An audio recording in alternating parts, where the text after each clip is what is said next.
Bueno, ¿qué tal? Buenas tardes. La clase de hoy en realidad nos hace una suerte de bucle, ¿no? De vuelta atrás en términos de lo que sería la secuencia lógica del proceso de proyecto, ¿no? Del proceso de diseño, como se lo denominaba anteriormente, o por lo menos durante algunos años se lo llamaba proceso de diseño. La cuestión es que las ideas en arquitectura suelen ser como el elemento que tracciona, el elemento motor, en cierta forma el componente más intelectual, más cerebral, se podría decir, aunque por supuesto que está animado, no es una decisión solamente puramente fría y calculada, sino que está animada por valores, sentimientos, anhelos, etc. Pero fundamentalmente yo la resumía en este icono como justamente una instancia básicamente de pensamiento. Cuando nosotros hasta ahora hemos desarrollado el punto B1 y el punto B3, ¿no? en todo el primer trabajo práctico, porque son puntos que justamente involucran tanto cuestiones, podríamos decir así, de índole práctica, ¿no? Que básicamente requieren de su instrumentación a partir de maquetas, croquis, etc. Por eso, digamos, cuando todo el punto que tenía que ver con los materiales, o lo básico, digamos, yo le ponía este icono ligado al aspecto herramiental. Y el otro punto que vimos, el punto B3, es el de atributos. Y en los atributos uno justamente vuelve al tema cerebral, ¿no? Yo aquí ponía, una de las cuestiones era, bueno, el equilibrio entre lo bello y lo útil, ¿no? Es decir, ahí dejamos un poco el plano de, llamémosle, de la maqueta, y tomamos un poco la distancia, o sea, de la acción, digamos, y tomamos un poco la cuestión de la contemplación. Ahora, esto lo estamos justamente analizando en un contexto ahora como de tratar de armar todo el ciclo del proceso de proyecto. Comenzamos por el punto B1 y B3 porque eran los más simples desde el punto de vista expositivo, aunque normalmente en el proceso de proyecto todo nace a partir de las ideas. El punto que vamos a ver hoy justamente es este, ¿no? La semana que viene vamos a ver el punto B2, las operaciones complejas, y finalmente el día 3 de noviembre el tema de la síntesis. Ahora, es importante que tengamos en cuenta que las ideas no necesariamente son fenómenos que preexisten, digamos, o en todo caso que uno las tiene que tener para poder comenzar un proyecto. Normalmente puede ser que las ideas vayan surgiendo a medida que el proyecto se concluya, ¿no? No es que están primero las ideas, ¿no? Luego de ahí desciende el empleo de materiales. No es un proceso secuencial y lineal, ¿no? Normalmente, ahora vamos a ir viendo cuál sería esa lógica, ¿no? Una de las ideas que pusimos, ¿no? La número 1, es, porque en realidad yo hice perdón, una vuelta atrás a una imagen que apagué.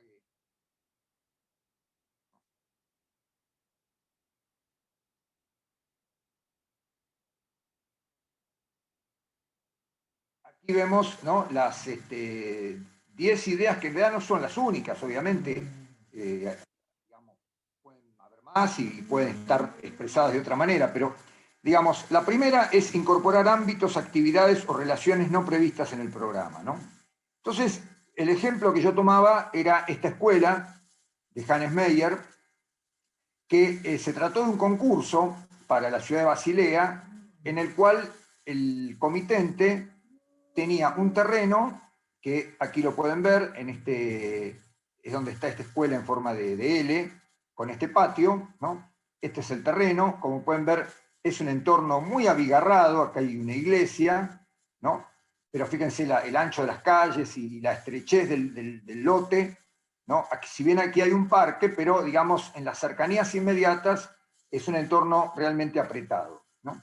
Entonces, el elemento no previsto en el programa que incorpora Hannes Meyer y su socio fue justamente, digamos, la escuela tenía que tener un lugar de recreación al aire libre, ¿no? Entonces, ese lugar de recreación lo elevan sobre esta plataforma a 2 niveles, o sea, generan 2 niveles, ¿no? Y dejan justamente el patio en la planta baja. O sea, generan una enorme marquesina, como si fuera una gran marquesina de la entrada a un cine, a cualquier lugar, una enorme marquesina y liberan el suelo, que era algo no previsto en el programa, ¿no? Es decir, para que sea una plaza pública, para en todo caso ampliar este espacio público, ¿no? Que sea de características comunales, ¿no? Y no privado del edificio.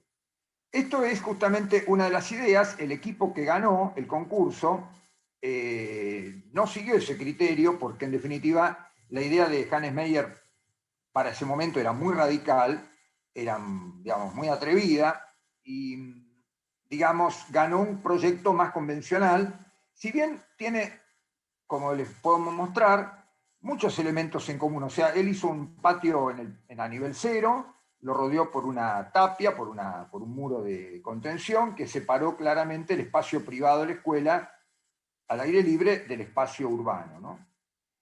Pero si uno ve las implantaciones se da cuenta, digamos, cuál es la gran diferencia, ¿no? Es decir, la planta baja es un espacio público, aquí todo es espacio privado, ¿no? Mientras que en otros aspectos el edificio, digamos, tuvo el mismo criterio de aulas, ¿no? Este es un ejemplo y otro ejemplo, ¿no? Es decir, aquí pongo un ejemplo con otro ejemplo, en paralelo, las mismas alturas, las usó de otra manera, eso básicamente es. Luego usó otros criterios, otras ideas, por ejemplo, transformó positivamente las condiciones del entorno físico, social y cultural donde se situaría la obra a motivo del proyecto. Efectivamente, digamos, creó frente al costado de la iglesia, mejor dicho, un área convocante urbanamente, ¿no? El proyecto que, digamos, que no ganó, pero que era el que pasó a la historia de la arquitectura. Ahora, también es un edificio, es un elemento singular, es decir, repetir este edificio en cualquier situación no es algo lógico, ¿no? O sea, se asimila a las particularidades del sitio. O sea, todo este esfuerzo de elevar el patio sobre 2 plataformas en forma de marquesina tiene que ver con ese sitio, no tendría sentido en cualquier lugar, ¿no? Representa las selecciones técnico-constructivas, porque justamente, digamos, todo el edificio es un gran esfuerzo estructural que, como pueden ver aquí, se manifiesta, eso lo han visto en materialidad seguramente, por este gran reticulado, ¿no? Que sirve de sostén de las plataformas, y al mismo tiempo por estos tensores y otros tensores internos, ¿no? Que, o sea, el elemento constructivo está presente, digamos, ¿no? O sea, la funcionalidad del edificio está expresada, es decir, la escalera que trepa está expresada, mientras que, por ejemplo, el edificio que ganó no se sabe dónde está la escalera, ¿no? Es decir, en cambio aquí hay como una expresión justamente de la función, ¿no? Hay un vínculo positivo o negativo con el pasado, en este caso hay un vínculo negativo con el pasado. Se rechaza todos los aspectos estilísticos de ese pasado, mientras que el edificio que ganó, como pueden ver, se asimila absolutamente a los elementos del entorno, ¿no? Los tejados, los muros, las aberturas, etc., ¿no? Finalmente, fíjense con cuántas ideas trabaja aquí el autor o los autores. Representa valores inespecíficos traduciéndolos a la forma. Efectivamente, traduce un valor inespecífico que es, podríamos considerar, el derecho público al suelo urbano, ¿no? Es decir, sobre todo también el tema de, podríamos decir así, de la higiene, ¿no? O sea, la higiene, como pueden ver, es un aspecto que no es específico de la arquitectura, depende, en ese momento el gran problema no era como ahora los virus del COVID, etcétera, sino era la tuberculosis. Entonces, digamos, que los niños estuvieran gran parte del día al sol era fundamental, ¿no? Bueno, este es un ejemplo entonces que me parecía que resumía unas cuantas ideas, ¿no? De arquitectura frente al que ganó verdaderamente, ¿no? El caso de la Biblioteca Nacional, cuando uno se detiene a mirar el programa prolijamente, ¿no? No tiene ningún elemento en el programa que indique que hay que generar una plaza de ingreso, ¿no? La plaza de ingreso es una creación de los arquitectos que ganaron finalmente el concurso, ¿no? Lo mismo que este ejemplo, que es las torres de oficinas y viviendas llamado Economist, porque era para un diario, es para un diario llamado Economist, que crean este espacio urbano, ¿no? Que no estaba previsto en el programa. Efectivamente, yo acá les voy a mostrar un pequeño video donde, ahí voy a adelantar hasta el momento, ¿no? Donde esto es mostrado como un lugar performativo, un escenario para un evento completamente inesperado, ¿no?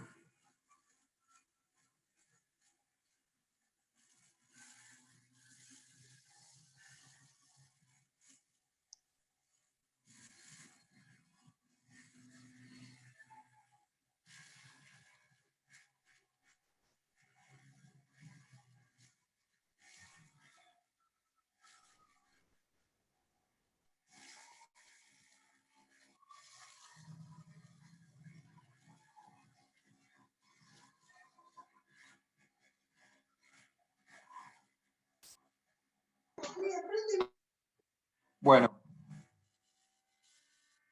volvemos a la Biblioteca Nacional, ¿no? Está bueno que digas, Edu, que era de una película. Sí, es de una película, por eso estaba el epígrafe, creo que lo pudieron leer el epígrafe, ¿no? Es decir, hay un film dirigido por Michelangelo Antonioni, se llama Blow Up, ¿no? Que, bueno, en algunos lados se puede ver completo, donde justamente la secuencia inicial es esta situación completamente inesperada, performativa, o sea, justamente estos son espacios que, podríamos decir así, no están previstos en el programa, y que como idea lo que aportan es el escenario para justamente lo inesperado, ¿no? Lo mismo sucede con el acceso a la Biblioteca Nacional, que es un lugar de encuentro, de recitales, donde a veces se han formado, digamos, el grupo que se llamaba Carta Abierta, ¿no? Que se reunía aquí. Es decir, es un espacio que es parte del terreno del edificio, pero tiene características públicas, ¿no? Cuando se lo empieza a cerrar y a cercenar, ya ahí las cosas cambian, pero este espacio, digamos, no está previsto en el programa y justamente es algo, digamos, que aporta justamente al edificio el valor que tiene. O sea, no es que hacer arquitectura es respetar a rajatabla el programa, ¿no? Este es el interior de la biblioteca, ¿no? Es decir, todos estos elementos que están aquí, todos estos ámbitos estaban previstos en el programa, ¿no? Lo cual ya es notable, ¿no?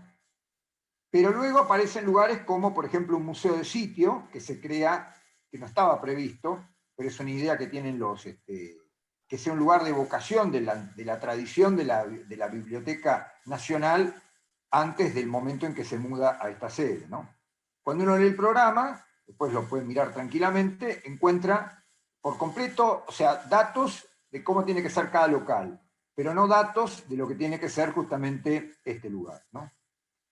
Edu, una cosa, en el ámbito local, un espacio equivalente es el del Teatro Argentino, que también fue cercenado, como para que ellos encuentren una alternativa local que puedan ver, ¿no?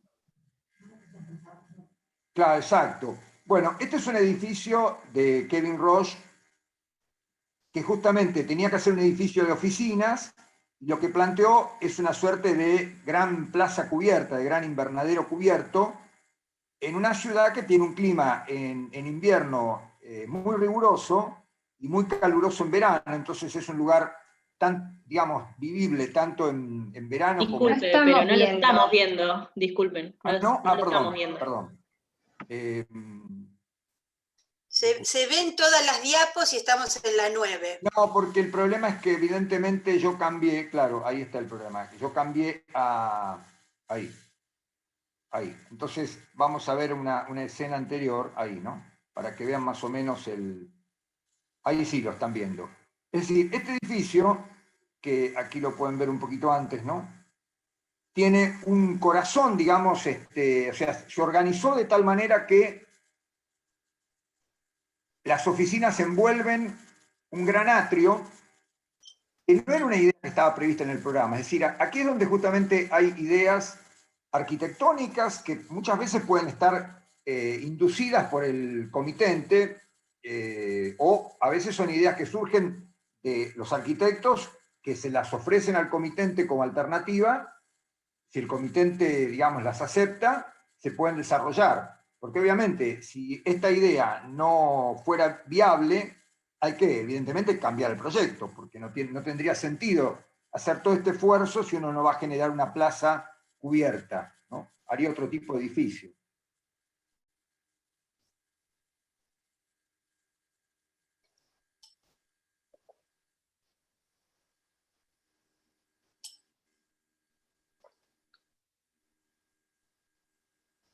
Bueno, es un poco largo el video, se los dejo después para que lo vean en el PowerPoint que tiene el link, etcétera. Está todo el material en la carpeta, lo pueden ver tranquilamente, ¿no? Volvemos entonces a las diapositivas, a compartir la diapositiva.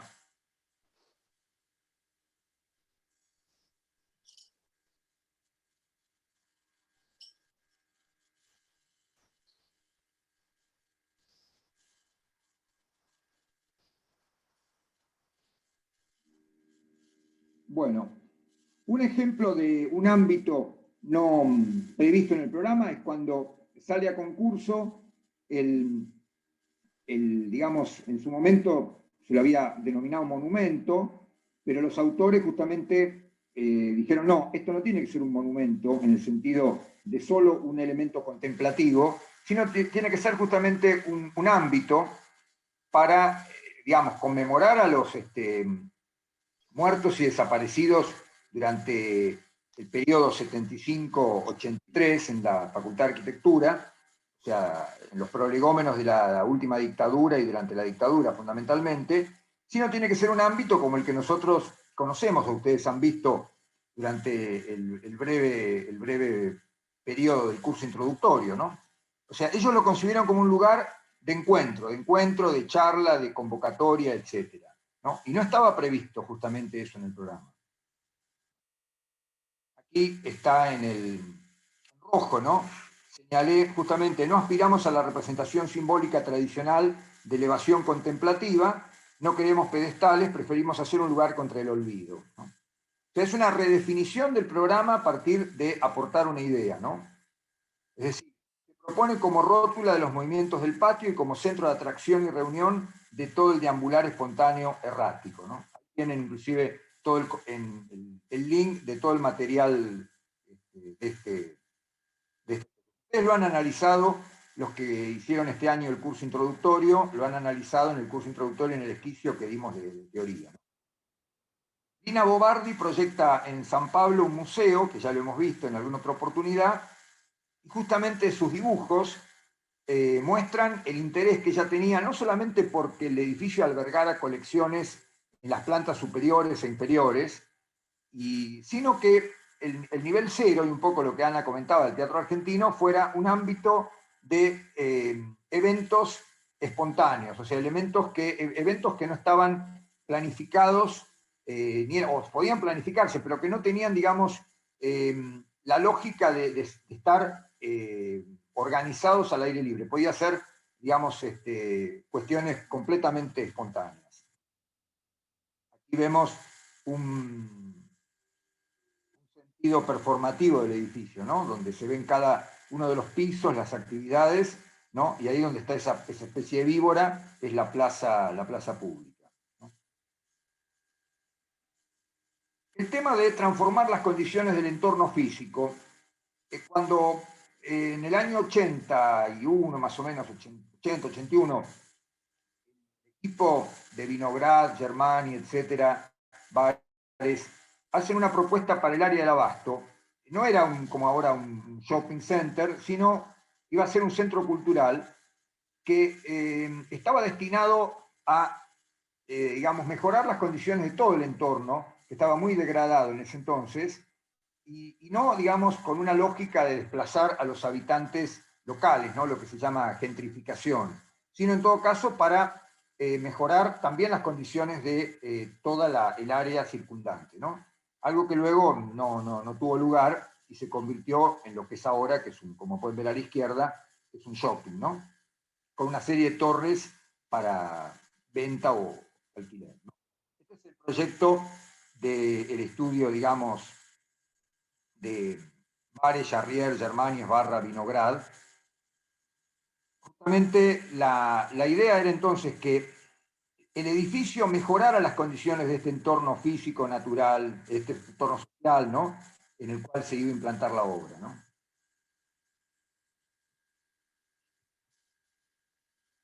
Acá tienen varios de los documentos de ese proyecto.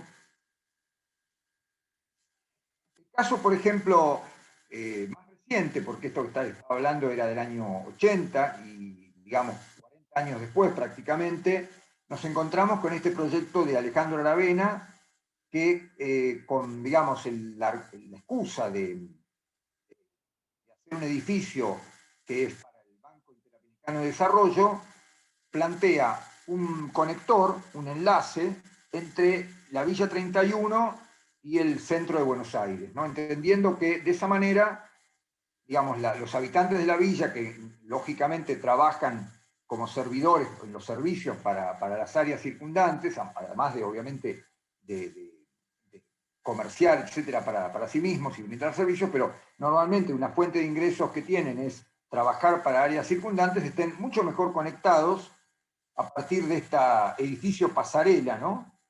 Que pasa, digamos, por la parte superior y que conecta una cosa con otra. El punto 3 es justamente la idea que un edificio puede ser un hecho universalizable, es decir, universal, que no tiene un entorno específico, ¿no? En este caso, digamos, estas viviendas en aluminio prefabricadas, ¿no? Por un arquitecto francés, Jean Prouvé, acá se ponen en el jardín de Tullerías en París, pero la idea era poder instalarlas en cualquier lugar donde fuera necesario, ¿no? Entonces, justamente el proyecto es un elemento universalizable. Ahora, lógicamente hay elementos universalizables que tienen que ver con el comercio. En este caso, por ejemplo, las grandes compañías, fíjense, ¿no? Yo puse varias imágenes de eso en Canadá, Tailandia, Chipre, la provincia de Santa Fe, Alemania, Londres, Finlandia, Italia, ¿no? O sea, aquí nos encontramos con un elemento universalizable que tiene que ver con el alcance de estas marcas digamos, de expansión universal, ¿no? Hong Kong, Noruega, Quilmes, Paso del Rey, bueno, no, Quilmes, perdón. El punto 4 es todo lo contrario, es decir, es que el edificio sea un elemento singular que se adapte al sitio, se amolde al sitio, tenga una lógica con el sitio. El caso del Parque de España de Bohigas y mejor dicho, el Centro Cultural del Parque de España estuvo concebido dentro de lo que eran los túneles desafectados del ferrocarril que justamente enlazaba, era una zona portuaria, y entonces aprovechando las estructuras de ladrillo de los túneles se montó encima toda esta ala del edificio.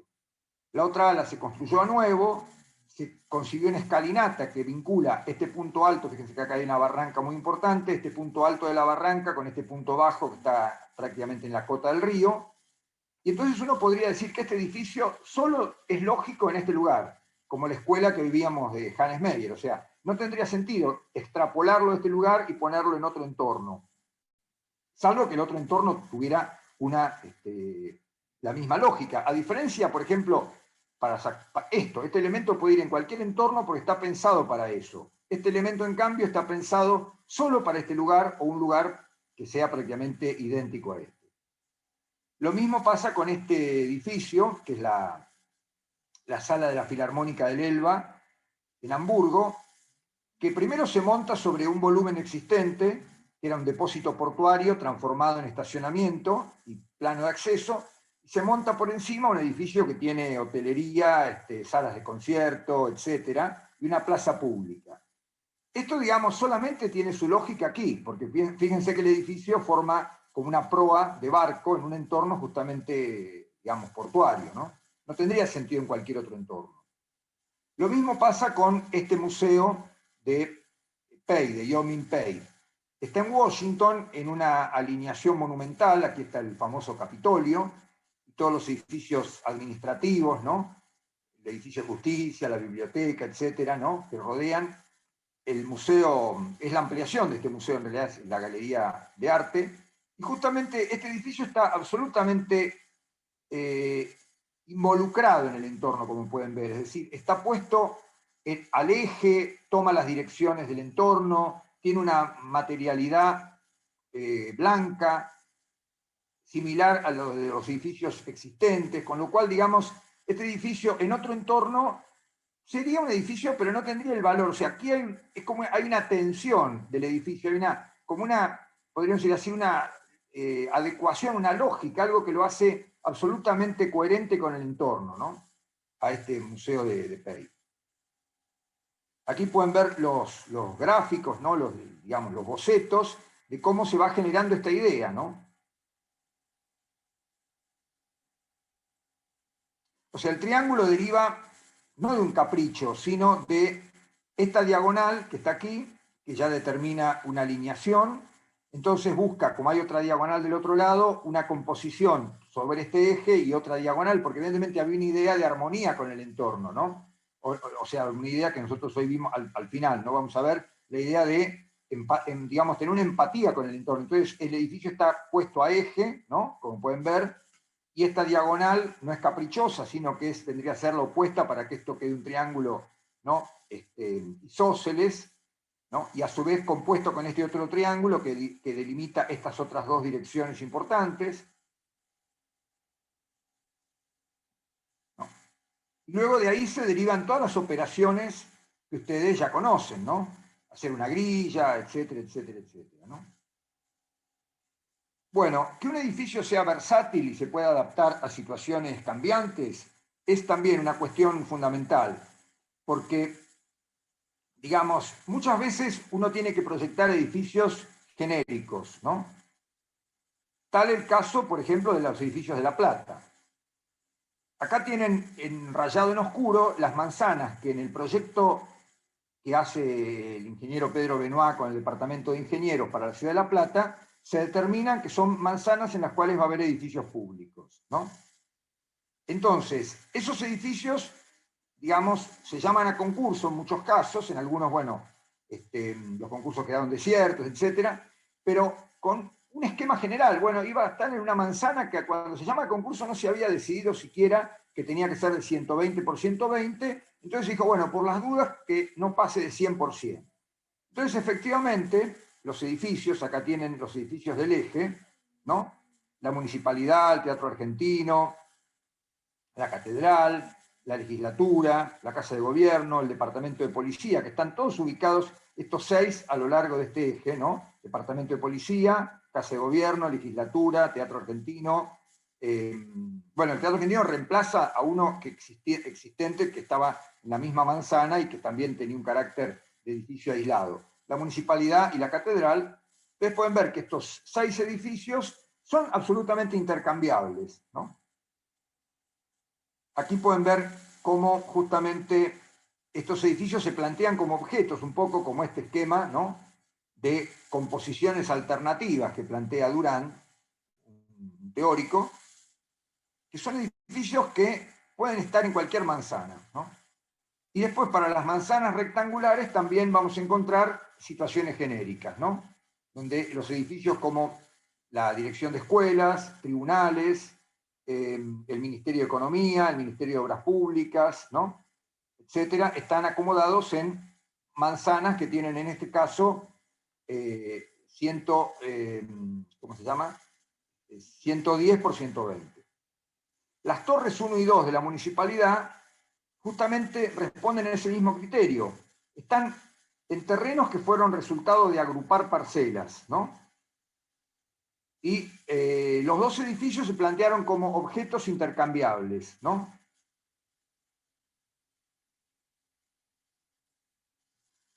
Los monoblocks que hace Hilario Salva para el Instituto de la Vivienda de la Provincia de Buenos Aires pueden estar, en este caso, en Avellaneda, ¿no? En Tolosa o en el casco urbano de La Plata, ¿no? O sea, son edificios genéricos que se pueden adaptar, digamos, o sea, es versátil el edificio, ¿no? Es decir, quiero decir, está un poco coligado al punto, ustedes dirán, bueno, no repite este punto, que el edificio sea universalizable. Sí, efectivamente, esto es ajeno a un sitio específico. Esto no tanto, yo diría. Está un poco más anclado a un sitio específico. No va en cualquier lado esto, ¿no? Es decir, tiene algún tipo de matiz, ¿no? Bueno, fíjense, por ejemplo, estas escuelas que hace Oscar Niemeyer para Río de Janeiro, mejor dicho, para el estado de Río de Janeiro, ¿no? Es muy interesante porque desde el punto de vista del esquema general, tienen unas enormes rampas que les permite que cuando no existan patios, estas rampas posibilitan subir a la azotea y crear un patio en la azotea. O sea, repetir un piso más de rampa, que se termina aquí, pero un piso más y usar la azotea de patio. Y al mismo tiempo, las mismas rampas son patios escalonados.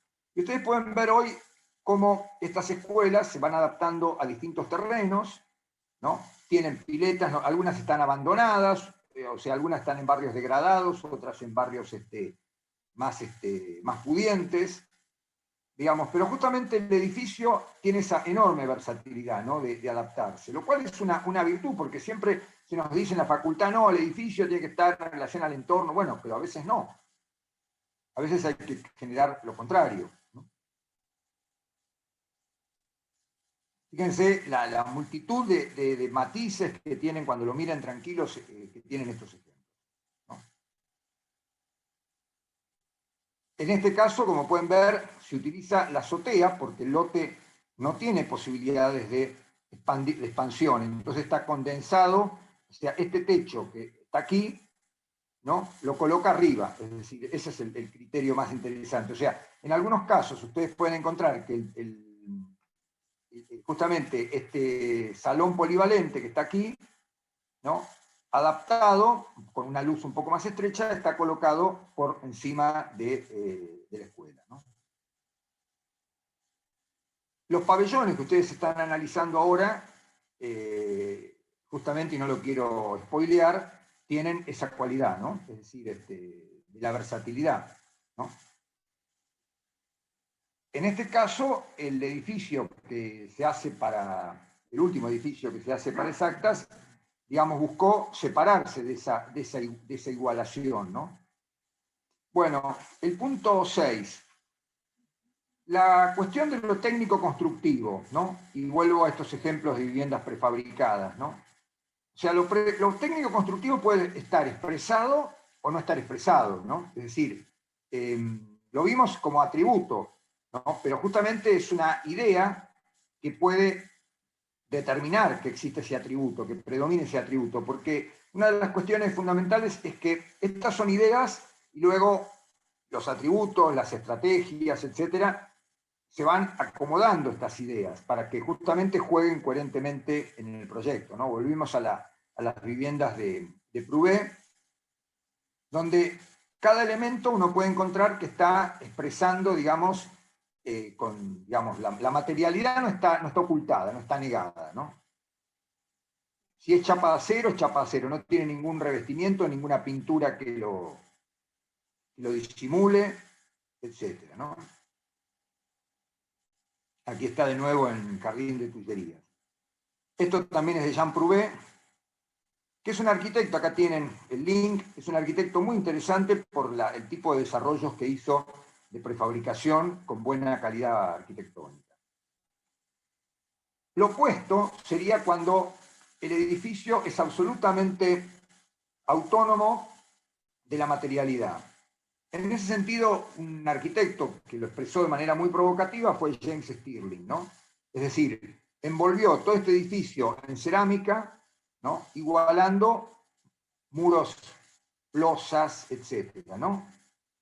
Y él se expresó de una manera así con este desparpajo, ¿no? que pueden leer aquí.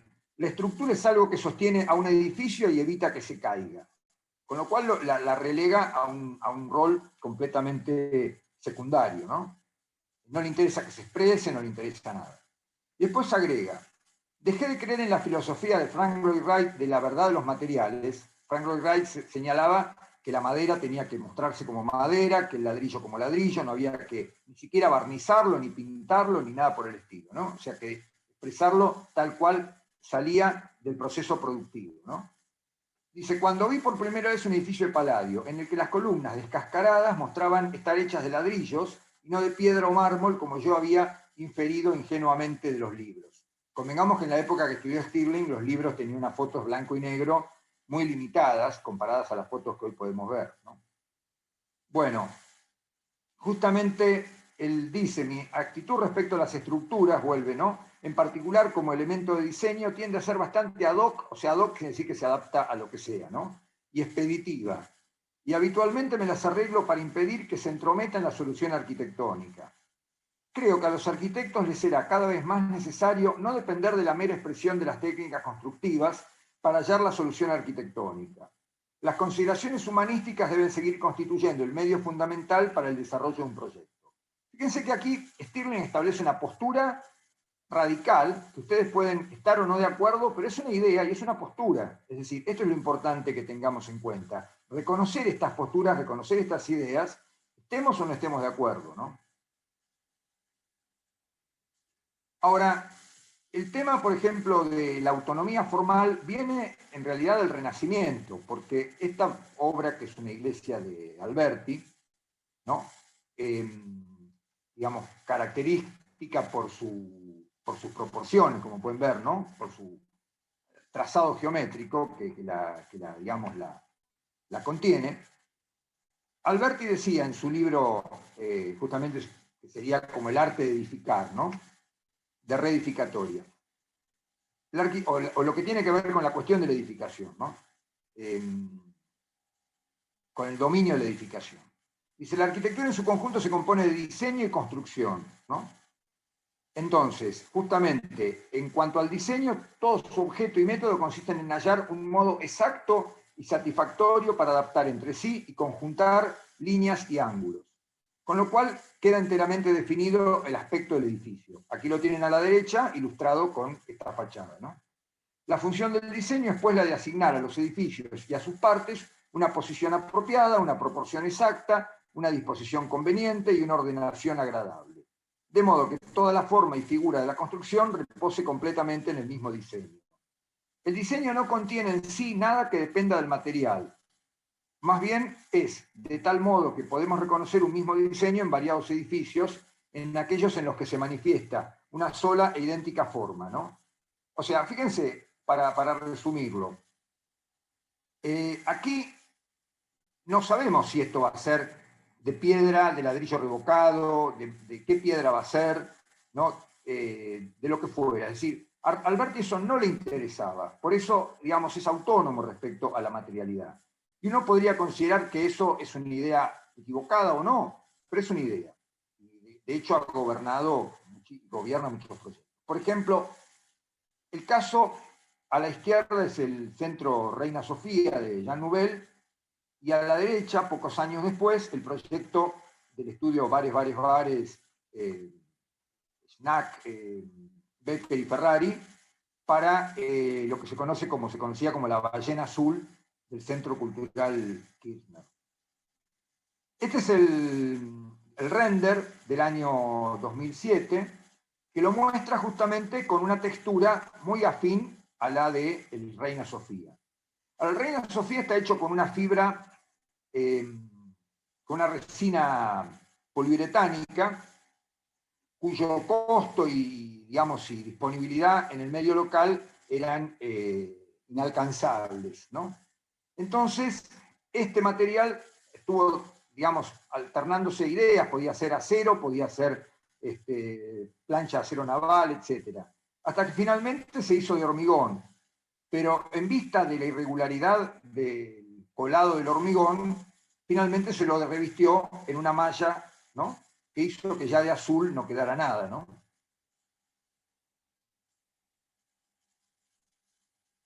Bueno, no, en todo caso miren estos videos, no quería demorarlos tanto, pero el caso del Centro Cultural de Galicia, de Peter Eisenman, es un edificio con una compleja estructura curvada, etcétera, y digamos, donde la construcción está completamente realizada sin que esas curvas sean estructurales, son simplemente una plancha de tabique de roca de yeso curvado, ¿no?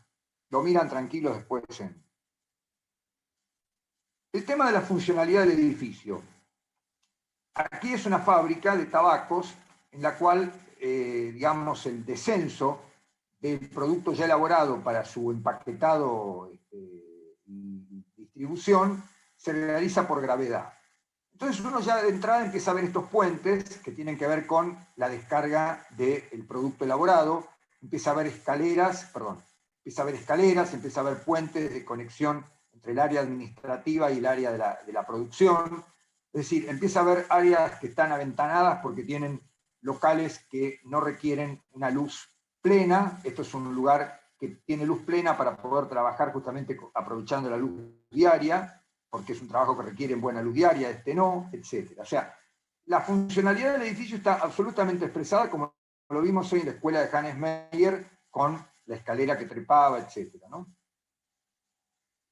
El edificio famoso de la Bauhaus tiene una diferencia entre talleres, habitaciones para estudiantes, aulas, ¿no?, etcétera, administración que está en el puente, donde cada una de las partes está expresada de manera diferente, ¿no?, cada uno de los componentes funcionales del programa. En cambio, en este caso está atenuada. Estos edificios, digamos, atenúan la funcionalidad del edificio, ¿no?, porque en principio todo lo que es circulación vertical está llevado hacia el interior, pero por otro lado son espacios genéricos en los cuales no se sabe si hay 3, 4 locales, grandes talleres, pequeños talleres, oficinas, ¿no?, etc., ¿no? De hecho, fíjense que la funcionalidad del edificio se termina reforzando por los elementos de comunicación visual, de cartelería, ¿no? Bueno, nos vamos acercando al final. El vínculo positivo o negativo con el pasado. El Banco de Londres de Clorindo Testa y de Estudio Cepra podría a primera vista resultar un edificio completamente chocante, ¿no?, respecto al entorno. Pero cuando uno lo mira desde algunos ángulos, puede encontrar una voluntad de simpatizar con el entorno, ¿no? Es decir, en términos, si bien esto es hormigón y estos son revoques que imitan piedras, ¿no?, etcétera, hay una identidad cromática, ¿no?, evidentemente, es decir, un monocromático, ¿no?, frente a estos edificios que también son monocromáticos. Hay una cuestión también de marcar un desplome, fíjense, el plano superior está más avanzado sobre la vereda que la planta baja, lo mismo pasa con las cornisas de estos edificios, con lo cual la relación que se establece con el pasado es una relación, en todo caso, positiva, o sea, de integrarse ese pasado, ¿no? Acá tienen otra imagen, ¿no?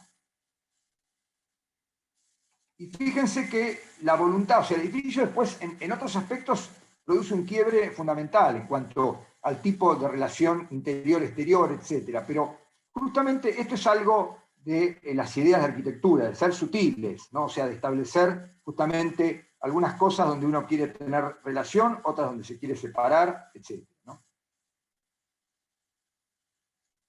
Aquí pueden ver que el edificio de enfrente, en este caso el Banco Nación, pasa a ser contemplado como parte del paisaje del Banco de Londres, ¿no? Y finalmente, en el caso de valores inespecíficos que se traducen a forma.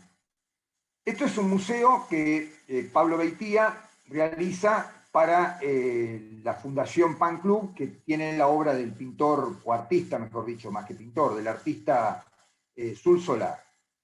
Entonces, los arquitectos eligieron como lenguaje, o en todo caso consideraron que el lenguaje del edificio tenía que tener una empatía con el trabajo pictórico, o en todo caso el trabajo de Sul Solar como artista, ¿no?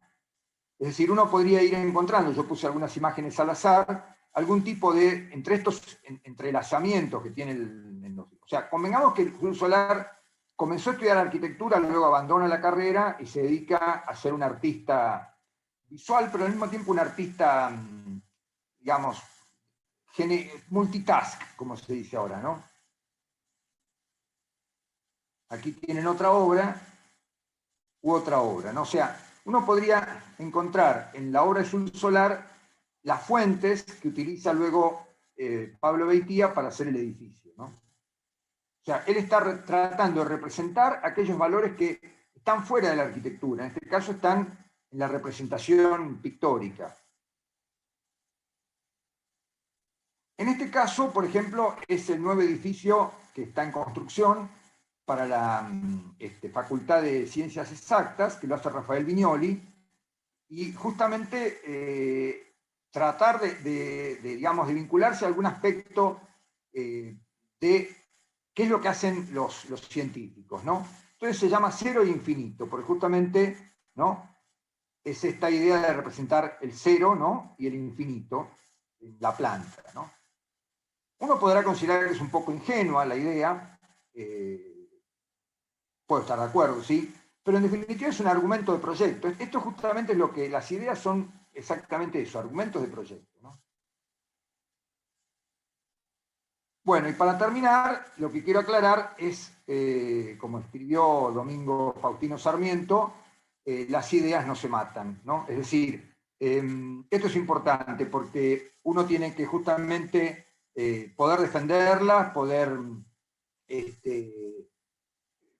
consolidarlas, a veces pueden evidentemente no ser viables para realizar un proyecto, pero es algo importante también entre colegas, ¿no?, aplastar las ideas de los otros, ¿no? Es decir, particularmente si esas ideas todavía no han sido desarrolladas en términos de proyecto, ¿no? Bueno, con esto terminé y quedo para las preguntas, comentarios. Como podrán ver, estuve muy acotado en tiempo, ¿no?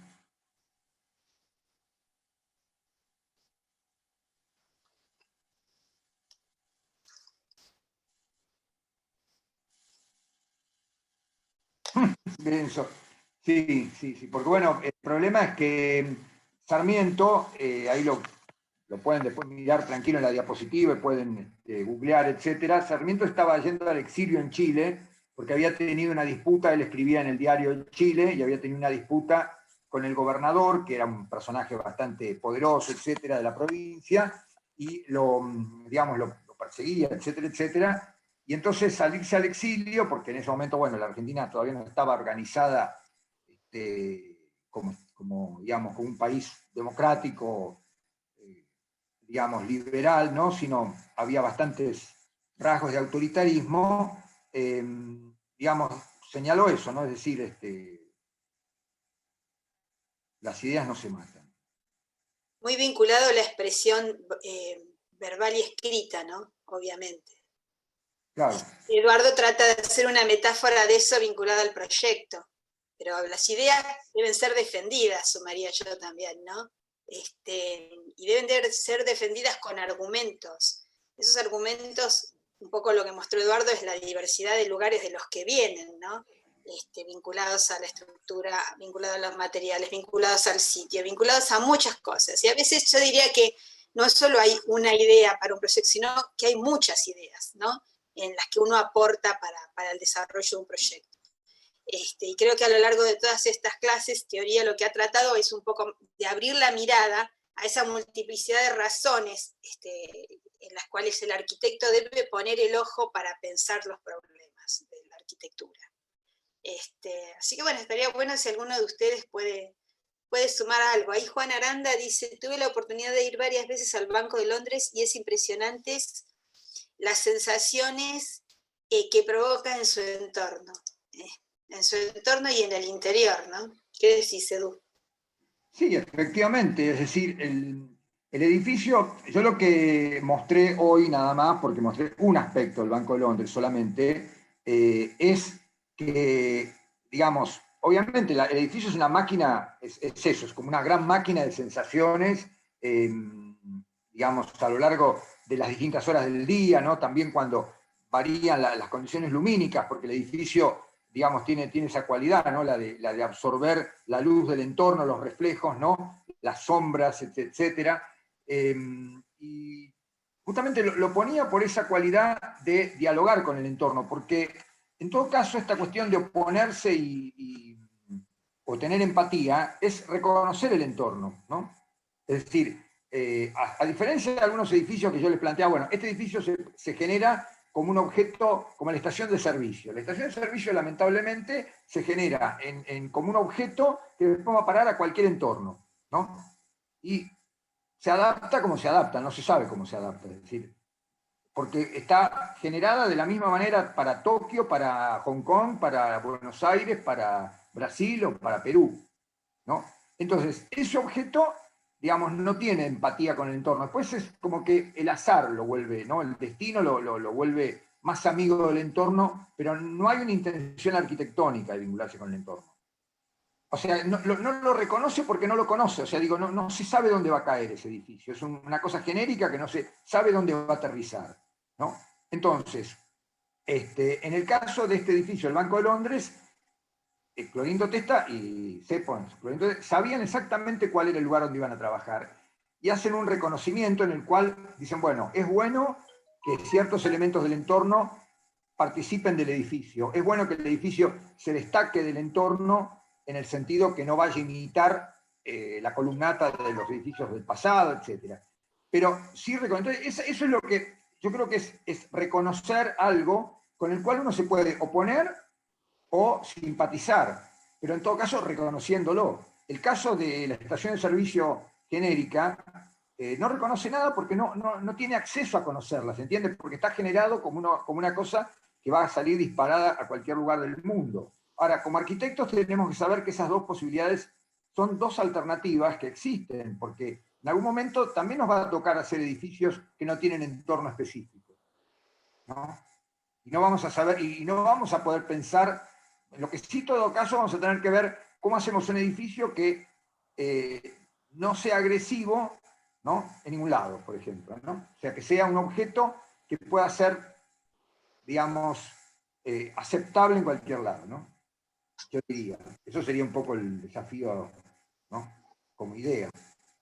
Una cosa por ahí interesante, ya que hablamos de ese proyecto y que Juan contó que lo vio varias veces, es que es el edificio argentino más publicado hasta hace unos años, no sé si ahora, en revistas extranjeras, por varios logros que tienen sus ideas, que no están solo vinculadas a esta relación con el espacio urbano, sino también a su interioridad, ¿no? Donde hay una idea de espacialidad increíble, con unas bandejas colgantes que dejan dobles, triples alturas, bueno, una sensación impactante que estaría bueno que ustedes puedan inclusive profundizar, simplemente poniendo en el Google Banco de Londres, Clorindo Testa y Cepra. Y también ver que esas cuestiones, ¿no? de cómo un edificio, ¿por qué un edificio se destaca tanto? ¿Cuáles son las ideas que hacen que se destaque tanto? Entonces, en esa lógica, no solo están estos aspectos vinculados al urbano y vinculados a la propuesta espacial que el edificio tiene, sino también que hay cuestiones técnicas, ¿no? La idea de pensar en el hormigón a la vista, la idea de que ese hormigón a la vista tiene textura, la idea de que esa textura está por un encofrado, que ese encofrado lo hizo un carpintero, no lo hizo cualquiera. Entonces, que por más que las columnas son diagonales, toda esa piel que cuelga, vos ves la veta y la veta de la madera es perfecta. O sea, que cuando uno ve una obra, lo que está bueno que un estudiante de arquitectura empieza a observar, por eso me parece interesante esa idea de eso de que Juan puso ahí, yo fui varias veces y me encanta, porque cada vez que uno vaya a observar las obras de arquitectura, va a ver cómo todas estas cosas que Eduardo fue planteando a lo largo de las clases se van ensamblando en una síntesis, ¿no? Que de eso vamos a hablar hacia el final en la tercera clase de esta temática. Pero me parece que está bueno que en esta previa seamos capaces de ir observando esas cuestiones, de cómo la diversidad,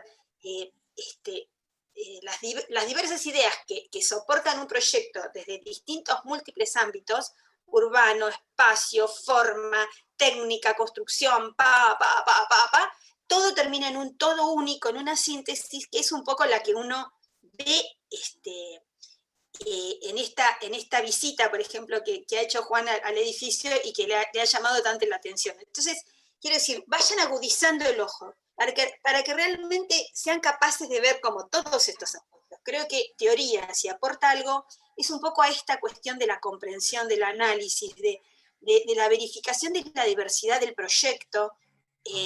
¿Por qué? Porque ustedes a lo largo de 6 años de la carrera lo que van a hacer es ir siendo cada vez más perfeccionistas en el desarrollo de este proyecto y van a ir construyendo sus propias ideas respecto a todas estas matrices de análisis que creo que son formativas, que simplemente teoría acá en este primer año, ¡pum!, ¿viste? Le pone un camino, digo, chicos, observen esto, observen esto, observen esto. Seamos conscientes de lo que estamos haciendo. Si bien la intuición es un tema fuerte en el campo de las ideas, obviamente, en realidad el estudio, la observación, es algo fundamental para las ideas en el proyecto. Así que me parece que esto es algo muy importante para considerar. Bueno, justo ahí Claudia comentaba que estuvo en La Ballena Azul el año pasado, en un concierto de Barenboim, y le impresionaba la armonía, ¿no?, de la sala, ¿no? Sí, efectivamente hay una cuestión que, digamos, uno tiene que predisponer a un espectador a un ámbito, digamos, relajado, que permita la atención en la música, en todo caso, y no, digamos, en sí misma, ¿no? Es decir, eso también, yo creo que una de las críticas que tuvo el Museo Azul Solar fue que el edificio predomina sobre las obras digamos, de artes puestas, ¿no? O sea que es un edificio muy fuerte, muy ruidoso, ¿no? Pero eso es una observación que ustedes van a poder hacer cuando lo visiten, ¿no? O sea, en el momento que se pueda recorrer, el museo, digamos, es de libre acceso, quiero decir que tiene un turno horario, etcétera, cobra una entrada, pero digamos, es fácil acceder. Y bueno, uno ahí puede decir, bueno, la sala tiene que atraer tanto la atención o uno se tiene que concentrar, ¿no?, en lo que va a escuchar, por ejemplo, ¿no?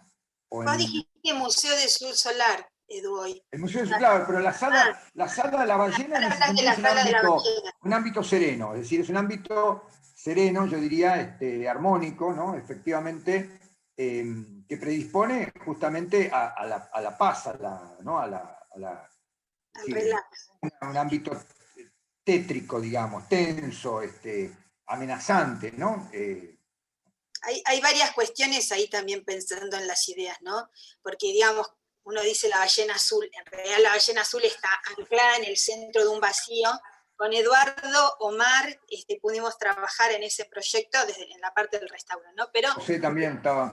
José también. Estábamos como en el camino, es interesante en el camino proyectual de la ballena, porque la ballena se pidió originalmente para 2.200 espectadores. Cuando había que conciliar la ballena en sí misma, respecto a esta forma serena, para poner todos los sentidos en torno a la música, porque es sede de la Filarmónica, pero también había que concentrar la ballena en torno a la métrica, ¿no? Porque el edificio se vació 50 metros por 50 metros por 50 de altura, y ahí se fueron calzando la ballena, el chandelier, todas esas las disposiciones, etc. Entonces, finalmente la ballena se inflaba y se achicaba, ¿no?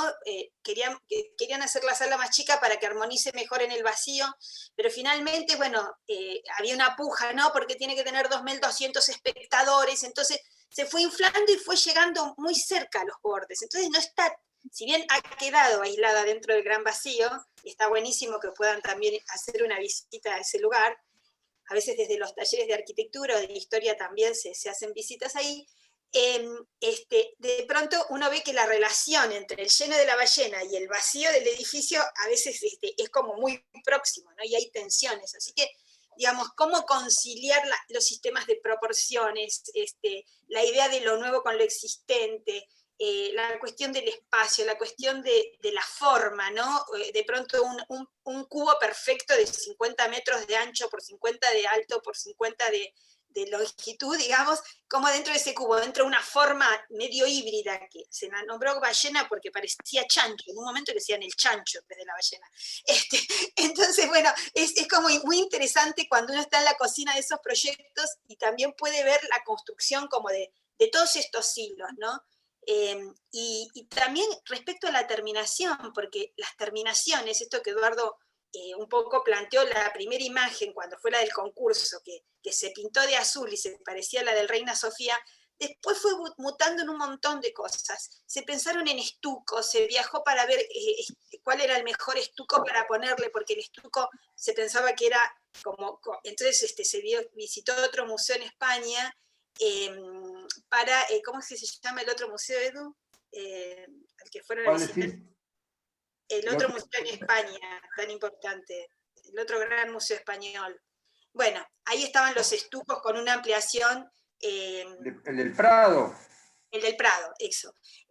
Y entonces, pero tampoco anduvieron después esas terminaciones. Bueno, y finalmente quedó lo que quedó. Así que es interesante. Ahora que estás hablando de la ballena, yo trataría de entender cuál fue, porque cuando uno dice la idea general de ese proyecto fue que dentro de un edificio existente hubiera como una especie de caja, yo llamaría de caja de los milagros, ¿no? Es decir, porque justamente todo lo nuevo se metió en una caja más la cúpula, que en realidad la cúpula pasó a ser como un ámbito muy, muy transparente, pero ellos representaban esta jaula o esta caja como si fuera efectivamente un arcón de esos, vos la tapa y empezás a sacar cosas, ¿no? Entonces aparecía la ballena como sala de conciertos, el chandelier, que era lo que colgaba, que parecía una araña, que eran las exposiciones, ¿no?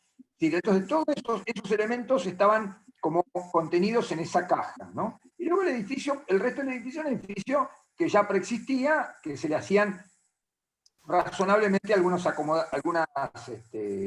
alteraciones, pero todo lo nuevo pasaba en esa caja, ¿no? Eso es un poco la idea, porque justamente lo que había que mantener es esa idea. Si después el proyecto, que eso hoy no lo conté, pero cuando uno tira una idea para un concurso, normalmente hay concursos que son a 2 vueltas.